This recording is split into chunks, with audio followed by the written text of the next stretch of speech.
Hey, Doc Jones here from the Homegrown Herbalist School of Botanical Medicine, and this is California poppy.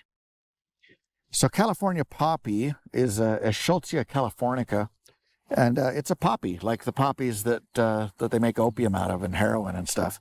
It's a very common wild plant in the western states, obviously in California, that's why they call it that, but you can find it in Utah and Arizona and places like that as well. I've never seen it in the wild, but it's easy to grow, and it's in a lot of places. If you're warm enough, it's a perennial.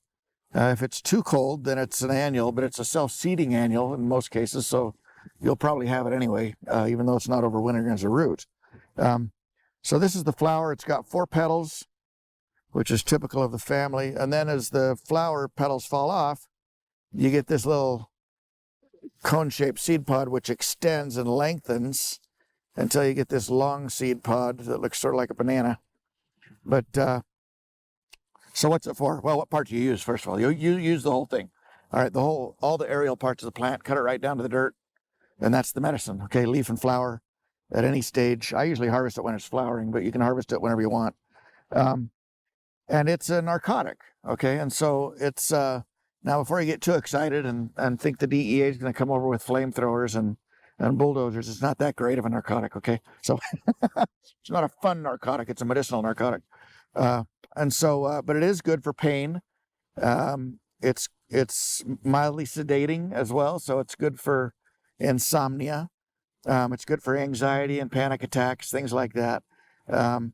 This is a plant you want to be a little careful with if you're combining it with other plants that are sedating, because you get a cumulative effect, right?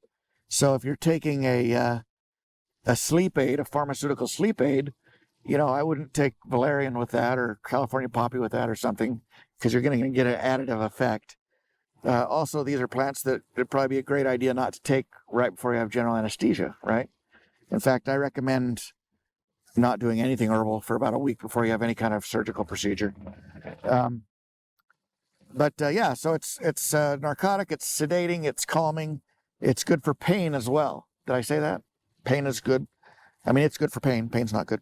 But, and you can use it as a tincture. You can make a tea.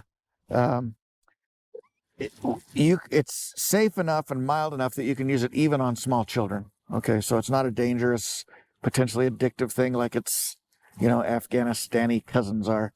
It's a very mild, safe plant. There's one difficulty with it is if you are giving it to a child, it takes 3 adults to do that.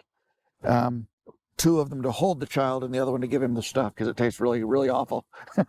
But other than that, you can work through that. Yeah, great plant. It's also good topically. It has some antifungal and antibacterial properties. So if people use it for like ringworm, sometimes when other things won't work, this will work on ringworm. Or if you have a persistent infection on your skin, that might be good for that too. Anyway, the whole plant's the medicine, like I said.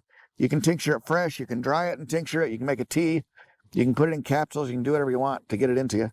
But California poppy.